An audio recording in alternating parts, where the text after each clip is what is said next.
So we also, in addition to the 5 hectares of fully licensed greenhouse canopy, which sits on approximately 8 hectares that we lease, we have conditional approval to expand to another 200 hectares of licensed outdoor canopy. And we expect to start exporting cannabis grown in Bophelo in Q2 of 2020. In total, once fully implemented, it's our belief that the 205-hectare Bophelo site will be one of the largest cannabis cultivations in the world. So going to the acquisition highlights, upon closing of the transaction, Halo would have secured a fully licensed 5-hectare, which is 12.4 acres, cultivation site with an operating nursery, which is currently operating, and preparation underway for the construction of 5 1-hectare state-of-the-art forced air greenhouses. We're using Cravos, which are designed in Canada and being built in, I believe, Australia or New Zealand. Then in addition to that, we have 200 hectares or 494 acres of conditionally approved outdoor canopy under a lease option from the same trust that we leased the 5 hectares from for the mass cultivation of medicinal grade cannabis. We have access to ample water, power, and labor in a clean, dry, and safe growing environment with an average of 200 days of sunlight a year on the land we currently lease. We have a fully licensed export business, and we have potential access to European, Israeli, and Australian cannabis markets today. Our phase 1 growth plan is the completion of the licensed 5-hectare greenhouse cultivation site. And what that is we've put together a couple of bullets around that. And the first one is what we've been doing is developing our local genetic strain bank, which is continually undergoing evolutionary improvement. We have a first harvest planned of up to 1,000 cannabis plants expected in Q2 2020, and full production across all 5 hectares with all 5 greenhouses installed by the middle of 2020, which is Q2. In terms of our phase 2 expansion plan, which is the long-term development plan of a 200-hectare outdoor cultivation zone, we have the land rights secured under a lease option. And we have conditional approval from the Lesotho government, from Lesotho, for doing or conducting outdoor growing. In terms of project funding, Ms. Mojella, on the 27th, our chairman-to-be, and currently the chairman of Bophelo, funded a $1 million loan to initiate the phase 1 growth plan. Further to that, Bophelo is in advanced discussions with several large commercial banks in South Africa to fund the phase 1 growth plan. And we expect conventional bank financing to be secured around Q1 2020. We're also in negotiations right now with European, Australian, and Israeli licensed cannabis companies for the import of medicinal grade cannabis. We've engaged a firm out of Malta, Pharma Consulta, to help us with our European Good Agricultural and Collecting Practices, GACP, and to help expedite our certification process. And we've already scheduled the quality control sites visits to Bophelo. At current sales prices across our target export markets of around $4 to $8 a gram versus our expected production costs of less than 50 cents per gram, we think that right now there's significant room for both profitability as well as revenue from this project. Export sales under our license are expected to commence again from Bophelo in Q2 2020. We're really honored to be welcomed into the Kingdom of Lesotho and look forward to considerable prosperity there for decades to come. And we'll talk a little bit about our vision there a little bit later on, a little bit more through the Q&A. But Lesotho is rightly regarded as one of the leading jurisdictions globally for cannabis companies to operate in. The climate that we're in supports perfect growing conditions of up to 3 harvests a year. And the Lesotho government has been at the forefront of the international push for cannabis legalization. The Mafeteng region, where Bophelo is based, has in place all the necessary infrastructure and a skilled agrarian labor force to sustain large-scale agrarian activity. Once we're able to develop the 205 hectares fully, our ambition is to help the government as well as the trust that we release land from to transform the Mapfatang region into a global powerhouse of cannabis cultivation. About Bophelo, Bophelo Bioscience is based in the Kingdom of Lesotho in the Mapfatang region. And Bophelo is a holder of one of a limited number of operational licenses issued in Lesotho for the production and export of medical-grade cannabis product. As the largest licensed landholder in Lesotho, Bophelo's 9-year license allows it to cultivate, manufacture, import, and export cannabis products. Situated approximately 70 miles from the capital city, it's about an hour drive of Maseru. Bophelo's operating site is an ideal location with ample labor, abundant free water, flat land, and low electricity costs. And the climate is very favorable given the high altitude and low humidity, which provides a clean organic growing conditions in a pristine mountainous region. With over 200 days of annual sunshine, we can support up to 3 grows per year. Delving into our phase 1 growth plan, we have been active at Bophelo since the summer of 2018. We've had one of our top growers, James Bowman, there. And most recently now, we brought our head grower, Michael Forney, there. And we're bringing another one of our top growers, Ole Christensen, there in next week. So we're deploying significant resources on the ground there. And we're actually putting some more people on the ground there as we're moving people from Oregon and Nevada to Lesotho. We've been overseeing various infrastructure work where we've been digging irrigation channels to capture rain and to divert rainwaters. We've been we've been reinstalling the catchments, which Andreas will talk to, for the water supply. We have the power grid actually put up to the back of our current 8-acre property, of which we're putting up 5 hectares of greenhouse grows, and that the amount of power we have will allow for all our future our future expansion. As we said, we lease currently what we call under canopy in US speak 5 hectares. It's a cultivation site. We lease from the Mafudi Matusu Development Trust in the town of Tasahalo, where we're based in the Mapfatang region. We have plans, and we have ordered one already of the 5-hectare state-of-the-art forest greenhouses that are built and customized for us. And we're going to be putting all of them in place over the coming months.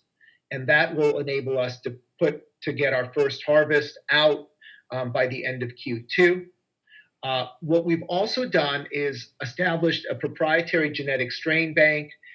We have not been able to import clones like we normally would do, or babies or teenagers. So we've actually popped seeds, and we've been doing that now for the last 6 to 8 months. And what'll happen is with each of our harvests, our genetics will get stronger and stronger as our strains continue to strengthen and improve and adapt to the local environment. We're targeting strains both high in CBD and THC because we do not have that sort of wall that other companies have where you have to extract CBD from hemp and you can extract THC from marijuana. We can use marijuana to extract both CBD and THC, which gives us potential production cost efficiencies. And our goal is to achieve full production capacity at our licensed 5-hectare cultivation site by the middle of 2020. In phase 2, we're planning to do what we do really well, which is go outdoors. As we're Emerald Triangle, Oregon outdoor growers, and that's really what's in our wheelhouse. And we're planning to implement a 200-hectare outdoor cultivation zone. Conservatively, we'd look at probably doing 25, 50, and 100 hectares. Andreas will talk a little bit about that. We have a lease option on 200 hectares to the immediate northeast of our 5-hectare licensed cultivation site. The Lesotho authorities have awarded us a conditional license in support of this expansion plan, and we expect to commence site preparation work for this phase two towards the end of Q2. But right now, our heads are down and we're fully focused on phase one implementation. As previously announced, upon completion of this transaction, we're expected to appoint Ms. Louisa Mogela to the board of directors as our new chairman. She's one of South Africa's most influential and successful businesswomen. She is the co-founder of Bophelo and is expected to become the first African woman to lead a publicly traded cannabis company.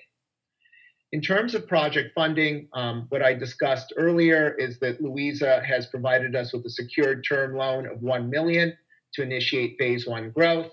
The loan carries a simple monthly interest rate of 1.5% with an 18-month term. The loan was funded in South African Rand. I want everyone to realize that the prime lending rate in Lesotho is currently 12%. To fund the remaining working capital requirements for delivery of phase one, we're in advanced discussions with several large commercial banks in South Africa concerning the provision of conventional lending facilities. Halo expects Bophelo to secure conventional bank funding in Q1 of 2020. In addition, Halo can provide funding as needed and has in the past, given the company's current cash and working capital position. With respect to future exports in our pipeline, we are in negotiations with European, Australian, and Israeli licensed cannabis companies for the future import into those regions of medical grade cannabis from Bophelo. To ensure the cannabis grown in Bophelo meets all international statutory and regulatory requirements, we have engaged a European GACP consultant, Pharma Consulta, to secure the necessary certificates for future export. As part of this process, visits are commencing to Bophelo to confirm construction of our greenhouses, our nurseries, and our growing processes are in accordance with appropriate international standards. Halo expects to announce award of the necessary certificates prior to the first cannabis harvest, which will start in and around April 2020. We expect export sales to commence shortly thereafter. Based on current sales prices, the target we have is $4 to $8 a gram against a production cost of less than 50 cents a gram. And we expect to have realized revenues from the exports of Bophelo cultivated cannabis and it to be a significant contributor to our 2020 results probably towards the end of Q2 of next year. Just to give you a little background on Lesotho, Lesotho was the first African country to legalize the cultivation and manufacturing of medicinal cannabis, and it has become one of the most sought after locations for cannabis operations in the world. The country has issued a limited number of licenses since legalization in 2016 and has been exporting cannabis since early 2018. Lesotho is regarded as Africa's premier export gateway for cannabis. The country's drug laws are aligned with all international standards, and Lesotho has established a duty-free trade agreements with all major export markets. From our perspective, there's no better place than Lesotho. Sort of like when we picked Oregon initially in 2015, thinking US legalization would come much sooner. In the same light, we picked Lesotho, thinking that from our perspective, given our culture, the way our company operates, it's actually the best place for us to operate. It's a politically stable country that has an established cannabis culture, low taxes, low employment costs, and it's a country that cannabis can really uplift, and we're really pleased to be a part of that. And thanks to the country's existing trade deals and adherence to international standards, Lesotho will, act as our gateway to the cannabis world outside of North America. A little bit about the transaction overview.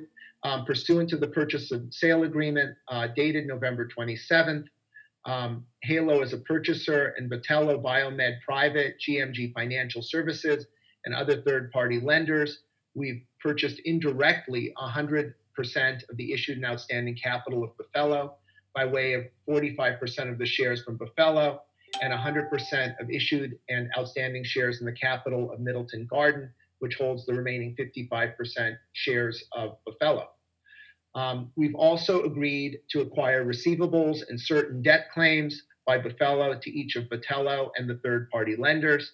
As consideration for the acquisition of Bophelo shares and the Bophelo debt claim and third-party debt claims, we're issuing 43,712,667 common shares in the capital of Halo, and we're paying out such number of Halo purchase shares that is equal to the aggregate amount owing under each of the Bophelo debt claim, the third-party debt claims, divided by the closing share price being the greater of the amount equal to the volume-weighted average trading price of Halo common shares for 20 consecutive days, immediately preceding the trading prior to the closing of the transaction, or the minimum price pursuant to applicable securities laws and the requirement of the NEO exchange to Bophelo and third-party lenders.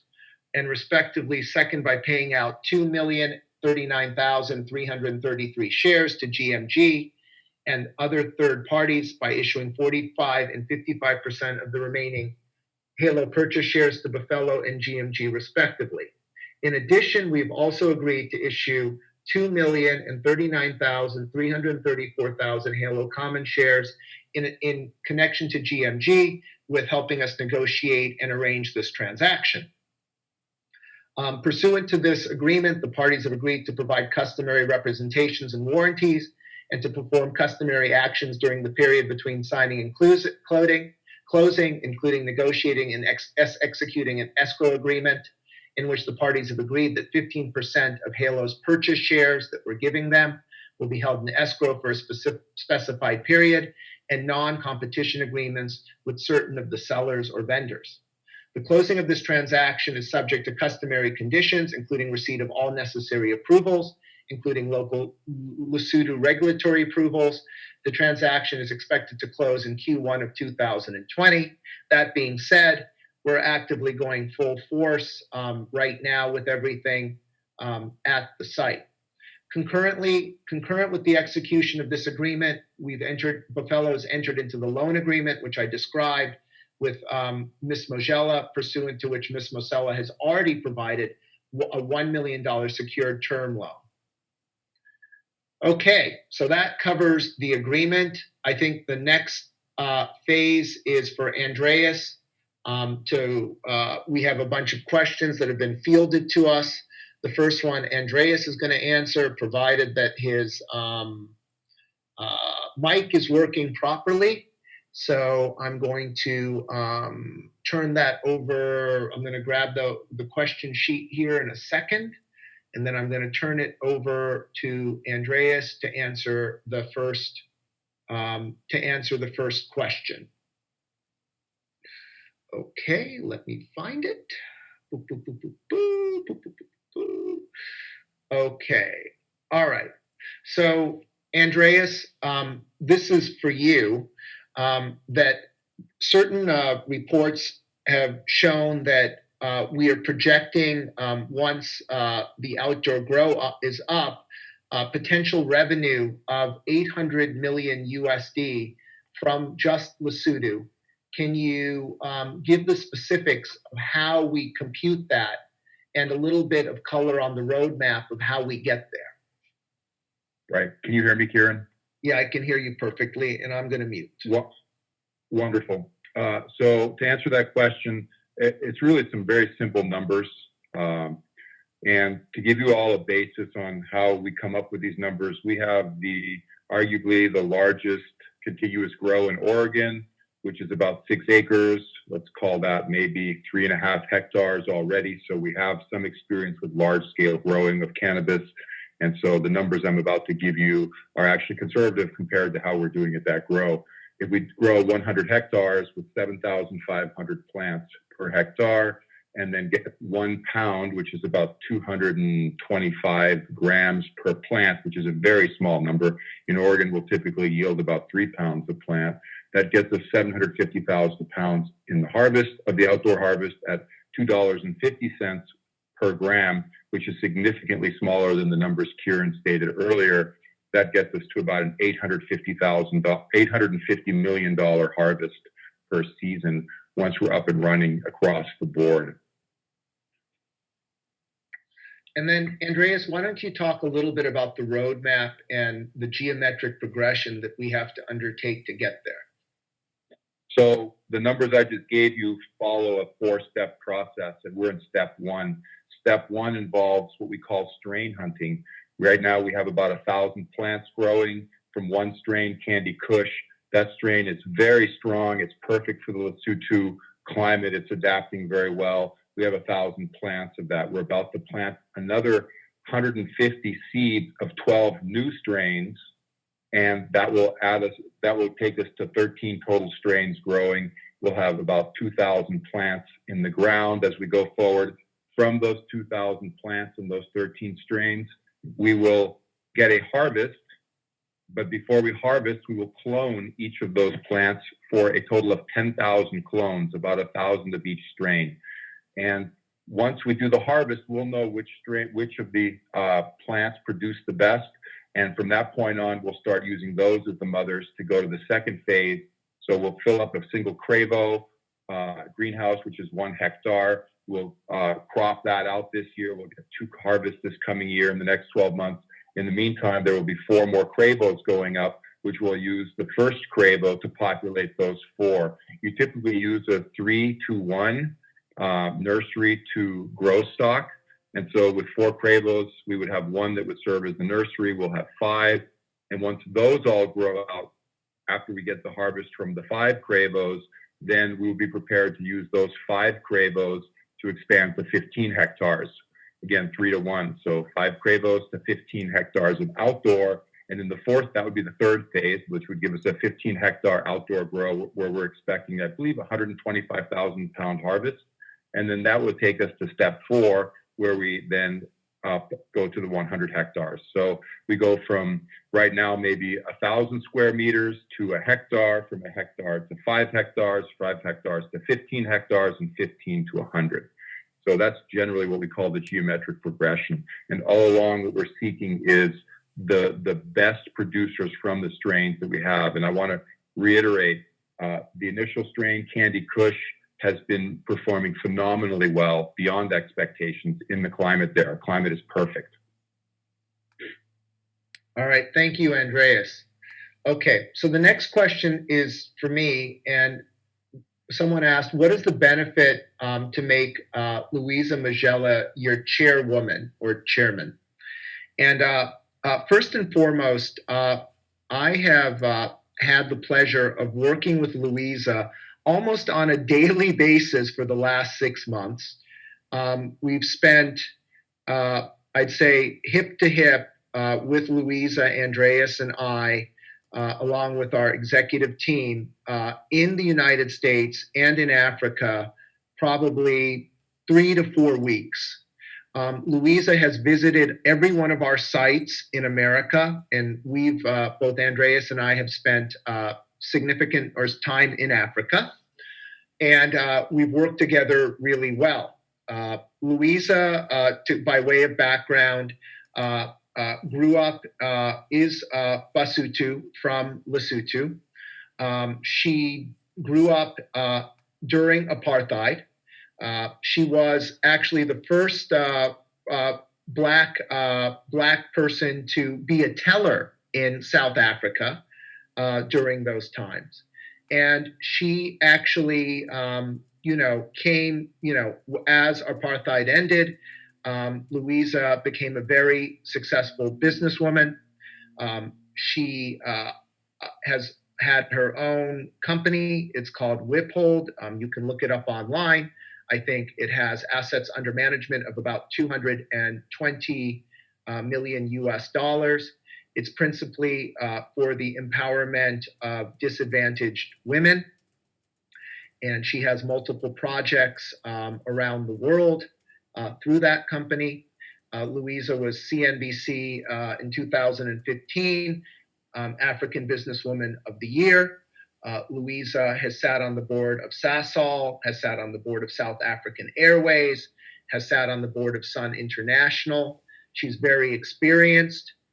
She is very opinionated, and she actually is a very good guider and mentor to both Andreas and myself as the executive team. In terms of our board, she's already attended as a guest one extensive strategic meeting. It's interesting to note that all our external directors, Fred, Peter, Andrew, and Louisa, are older. They're older than me, and I'd like to say that they're wiser than me as well. And so Louisa brings just a wealth of experience. She's also very culturally, obviously, having being Basotho and having grown up in South Africa. She is very, how do I say it, besides being successful, she's been very, very helpful and hands-on in the village. She's there with us side by side as the tractors are rolling and the ground is being graded. She's there with us as the wind is whipping up the dirt. She's side by side with us. She's up with me at 4 a.m, hopping flights to Cathedral City from Medford, Oregon. And I couldn't be more happy both for our shareholders and the company that Louisa is joining us. Okay. The next question is, do you have any projections of the costs to get the outdoor growing going in Lesotho? How is the soil? What are the security requirements? Please talk about the environment. Andreas, can you handle that question? Yes. So that's a great question. First of all, in terms of the costing, the security, the soil, I'm again going to use the basis of our expertise growing 3.5 hectares, 6 acres at East Evans Creek as the basis. I believe we're already producing for under that price per gram at our Evans Creek grow, and we believe Africa will be even less expensive because labor is much cheaper, and the majority of our costs to grow are labor costs. So we haven't actually put the full projections together yet for the grow in Lesotho, but I expect it to be less than 50 cents per gram, probably substantially less. With respect to the soil quality, we have probably over 500 hectares to choose from. Every single hectare has been had a soil analysis. There's more than one kind of soil. There's probably 15 different soils in the area. And from what we've seen so far, our site has some of the worst soil that you could imagine growing there. And where we put water, the soil is very receptive to growth and to regeneration. Where we've applied some water, there are weeds growing there. And as you know, we're growing weed. So the soil in and of itself is already pretty good. And that's the worst of the soil. And there's some extremely rich looking soil. So I have no concerns whatsoever about the ability to establish a healthy soil ecosystem there with typical organic methods. And so there's really no issues to look at there. In terms of security, we're going to use the same security protocols in Lesotho as we do in Oregon. I think having been in Lesotho, I don't see that the security environment is any worse than in Oregon, and we have very robust security systems in terms of cameras, 24/7 security, those kind of things. So I'll go a little bit more into detail about the soil. It's a little bit heavy in clay, but like I said, it's extremely good. It's an excellent farming region. If you go across the border to South Africa, it's a major farming area. It's a grain belt for Africa. So this is fantastic soil. We have ample power. We will need power for supplemental lighting. We have, I think it's a 120 kilovolt line within a kilometer of the site. There'll be plenty of power. The water, you need that for growing. We're in the process of establishing some 1 million liter holding ponds, which will actually have fish in to condition the water. We believe the water is very good, and there's plenty of it. And in terms of our genetics, the plants themselves, like I said earlier, we have fantastic response. And I think the most important thing is we met with the Deputy Prime Minister, and they have a plan for their special economic zone, for which cannabis is, we should say, the tip of the spear. And basically, the government is very supportive to not only helping us make this grow fantastic, but actually changing the area around our grow site, recreating a dam so that Lake Socolo will be full again, which will create kind of a wetlands environment. Overall, the environment, the soil, the area is perfect, and we have everything we need to be very successful growing there. All right. The next question has to do with the demand specifically for cannabis from Lesotho. Someone asked the question, why would someone purchase cannabis from Lesotho at a similar or even a little bit lesser of a price than cannabis produced in a first world nation like Portugal or Spain? Well, it all comes down to your genetics and your growing practices. And I would challenge any grower anywhere on the planet to compare their genetics to the genetics we're growing. Our genetics are proven for 30 years. A lot of them are original strains from Humboldt, and they've just continued to be improving over time. We've been growing for 5 years now at East Evans Creek in one form or the other, and we've produced fantastic cannabis. In fact, this year we had a number of dispensaries actually give us money in advance to secure our crop because we have such a good reputation in terms of the strains that we grow. So we know how to grow high quality cannabis, and you take those strains, you put them in a great environment, they're going to be perfect. And although we have not been involved in this activity, you have to remember that the strains that we're growing here in Southern Oregon that have been grown in Humboldt have been distributed throughout the world, particularly the United States, the East Coast, via black market means, but also throughout the world. It's a famous Humboldt genetics, which is effectively what we're using. Southern Oregon genetics are world famous. So we have the genetics, we have the growing expertise, and we have a great environment. So it's very easy to believe, or I'm 100% confident that Europeans, Australians, anybody in the world is going to buy the material that we grow because it'll be of such high quality. Okay, thanks, Andreas. Okay, the next question I'll answer. The future seems bright for your Lesotho operation. What is the reason that you are also moving forward in the US as well? What is your focus now? So right now, as we've said in our press release for our Q3, and as we've said in our MD&A, right now our primary focus in the short term is California. And in California, to look at getting stranded assets or assets that are undervalued given current market conditions, and putting together a vertical integration strategy in California. As we said, we're looking right now, we've now established a base in the Emerald Triangle in that Humboldt-Mendocino region to secure cannabis. Inevitably, we're looking at cultivation sites like we have in Oregon, again, along the same cultural lines as we currently grow, which would be outdoors or hoop house or greenhouse. Then we are looking also at dispensaries right now in California and to integrate vertically along those lines.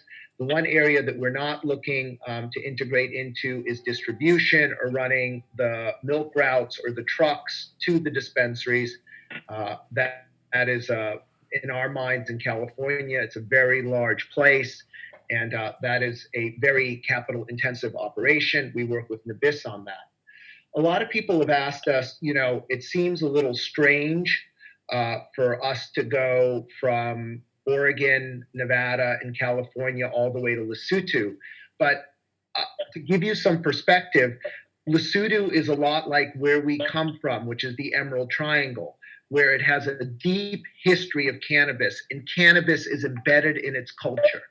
And so it is a very, very, to us, it feels like home. if you'd said to us, go to Michigan or go to Massachusetts, which are indoor environments, which historically have not done this, it's very different than Lesotho, which is much more, when we go there, it feels to us just like Southern Oregon in terms of climate, in terms of people, and in terms of culture. It feels to us like Mendocino.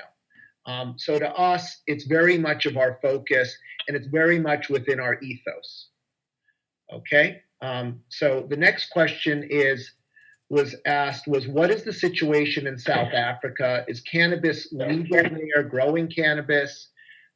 What's going on with Lesotho and other countries in Africa? Are they following suit? Is it possible to export from Lesotho to South Africa? So South Africa has decriminalized, and that is under court order. It is my belief that also under court order, South Africa is supposed to legalize, which in our terms means recreational legalization. I believe that there's already medical legalization there, and decriminalization has allowed for people to grow on their own without being for their own personal use without being prosecuted. South Africa has 60 million inhabitants, or approximately. It is one of the larger countries in Africa, particularly economically. And yes, it will become I believe it'll become a attractive market for cannabis companies. That being said, we're not envisioning any exports from Lesotho to South Africa at this time. Right now, it's only medicinal cannabis we can export from Lesotho, and our focus is into Europe, Australia, and Israel at this point. Will other countries follow Lesotho? I mean, we're focused on Lesotho. Again, I keep emphasizing how it's culturally similar and the growing style is similar to what we're used to. But yes, I believe that other countries, I've heard that there's medicinal cannabis regimes being put up in Uganda. I've heard that there's medicinal cannabis in the Democratic Republic of Congo. I've heard Zimbabwe as well. And I've met actually people from Zimbabwe who are growing. I mean, from our perspective, our focus is Lesotho and the Basotho people, and just keeping our heads down and making that successful, because that's more than enough of a large project for us.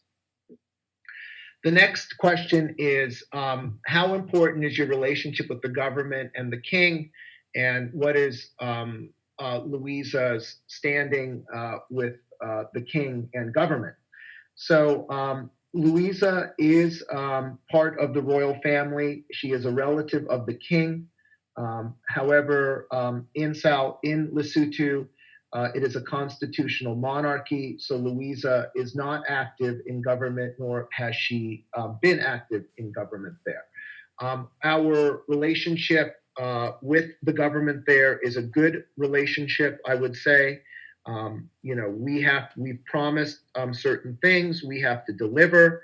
The government has a vision of making the Mafeking region into the first, what's known as agropole of cannabis and cannabis-related activities on the African continent. And what that means is that effectively, if you look at India 25 years ago, before IT got a hold of India, there were vast farmlands, let's say outside Bangalore and outside Delhi and outside Mumbai and Hyderabad. And now those are filled with IT parks and malls and people and residences. And the concept of the agropole in Africa and the concept of the agropole in particular in Mafeking through the special economic zone is to actually build this sort of structure over the next 5 to 10 years in the Mafeking region and make it a sort of a cannabis hub. And so that's I think that answers that question. This is a question, I think, for Andreas. Is a 50 cent per gram production price truly realistic to manufacture, not to process or manufacture finished cannabis? Do you expect any import duties for your product in other countries to protect local growth there? I can answer the second part of that question.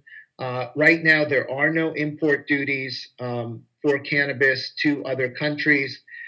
There is the UN treaty that some of you are aware of, and Lesotho, remember, is not a wealthy country, and it has a number of bilateral treaties. We cannot foresee the future to see if import duties will be imposed, but currently there are none. I'll let Andreas answer the first half of the question. Well, I certainly believe we can grow for less than 50 cents a gram because we're doing that right now in Oregon, and the labor rates are probably 3 or 4 times as high in Oregon as in Lesotho. So it's the yields. It'll all come down to yield. There's no reason to believe yields are going to be worse. So I believe we're easily going to be under 50 cents per gram. Okay, great. All right. So then the next question is. We've seen environmental issues having destroyed other harvests at some of our outdoor competitors. Do we have any issues with pesticides, with storms, with locusts, or any other sort of issues that we're fearing now that we've spent time there on the ground, obviously? So, Andreas, you can answer that. Yeah, it's a perfect growing climate. It's not as harsh as Southern Oregon in terms of heat in the summer. It's not as harsh as Southern Oregon in terms of cold in the winter. It's more like a California climate than an Oregon climate, and Oregon's a perfect environment for growing. So in terms of the actual environment, no issues whatsoever. There's a fear of storms and hail. We have very strong and severe thunderstorms every year, and they roll through and a little bit of damage to plants. But you have to go back to the fact that if people are losing their crops in a new country, it's not because of the environment in Lesotho. It probably has more to do with strain development and strain selection. Our strains they're not small little plants. They like to grow into 3-meter tall, 10-foot tall trees that are very strong. And what we always have to remember is the cannabis plant is extremely resilient. It's not a little baby plant. Doesn't need to be babied. It responds very well to care. It's a very tough plant, and I have zero concerns about hail, windstorms, whatever. Our genetics has faced all of these things, including frost, and I have no worries whatsoever. Okay. There were 1 or 2 questions along these lines, and it was asked that will the Lesotho revenue and expense be recognized 100% under Halo's financial statements, and is there any minority interest? So the way we've structured the deal is that it will be fully consolidated and there is no minority interest. It actually rolls up through our parent. And when we file on CDAR, the structure will be very clear, but it's 100% structure. So hypothetically, the question was, if Lesotho produces 100 million in revenues in C21, will it fall on our revenue line? Absolutely, it will. This is actually a very good question. I believe the expectations at 50 cents a gram, do they include transportation, regulatory, customs, shipping into Europe and Israel? What we've envisioned in that 50 cent a gram is to be able to actually send with that price, to send that via charter. So what we're really thinking is that we would probably have 10 cents per gram in transportation costs if we have to charter to send product. Are there any additional steps to secure licenses? No, our license is complete, but I want to emphasize that our growing, our outdoor license is a conditional one at this point. Okay, So now we can open it up on the floor. We have another 10 minutes before we hit the hour mark. Can we, why don't we look at some questions? I think Cody, you're farming some questions for us and gonna pop them on the screen. So, okay. How does 50 cents per gram production compare with other producers? That's a good question. I think, Andreas, where are we at in Oregon right now, fully processed for sale to dispensaries? I think we're at around what, 30 cents right now, or? I think we're between 30 and 40 cents. Yeah, so I think, yeah, so I think 50 cents from our perspective, which is, you know, an Emerald Triangle cultivator, it's a conservative estimate, but I know that if you're looking at like Bedrocan, who's also operating in Lesotho, they're indoors. So I would expect the guys who are indoors like them, they're the only ones I think are indoors. I believe Meta Grow, which is Supreme, which is a Supreme joint venture, I believe they're a greenhouse as well. So I would say that they would probably, the greenhouse guys would probably be where we're at. And the indoor guys obviously will be higher. You know, it just depends on your style, and our style and our plant style tends to be larger, and our genetics tend to be larger. So we get efficiencies through size. Okay. Next question. Will flower be sold, or are we focusing on extract specifically? Oh, this is actually a really good question. So there's this sort of motto when we went to Lesotho, and we said that we have to, and this is part of this geometric progression. So, you know, we have to crawl before we walk before we run, and run before we sprint. And so we think that just getting GACP certified material for export as a first step would be a major win, and it's extremely profitable.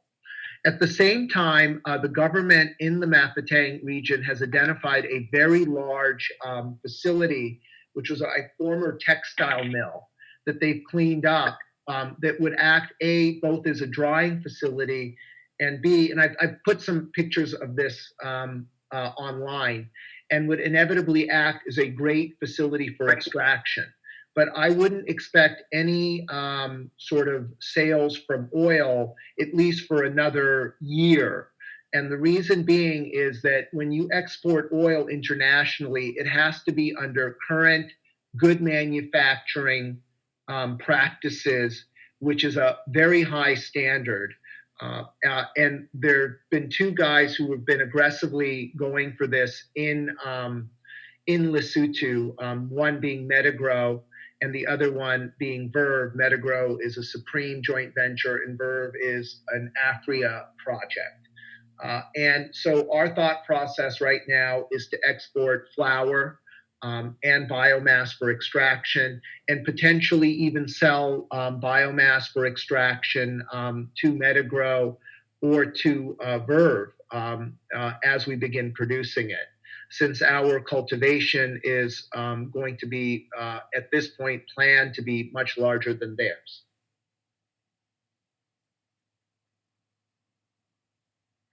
Will I be buying more shares personally? Of course, I'll try to buy more shares personally. The issue with buying shares right now is that, you know, we announced earnings, we've been on hold, and I'm still on hold because we have, you know, we still have some material news potentially pending. But I assure you, when I get out of hold, I will be buying shares personally.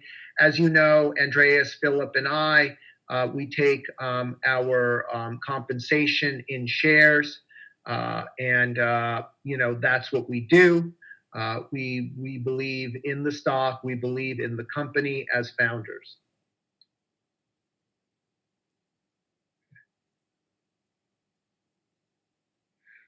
Okay, all in total deals to close this.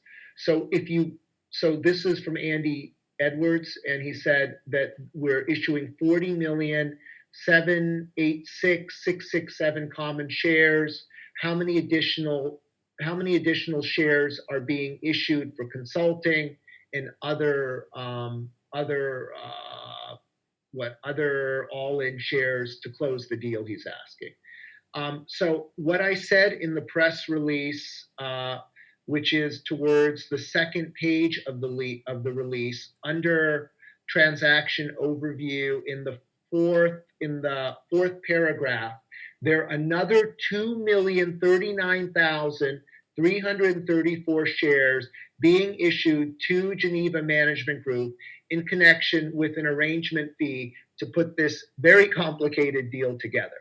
So yes, in addition to this, there are another 2,039,334 shares being issued. Okay.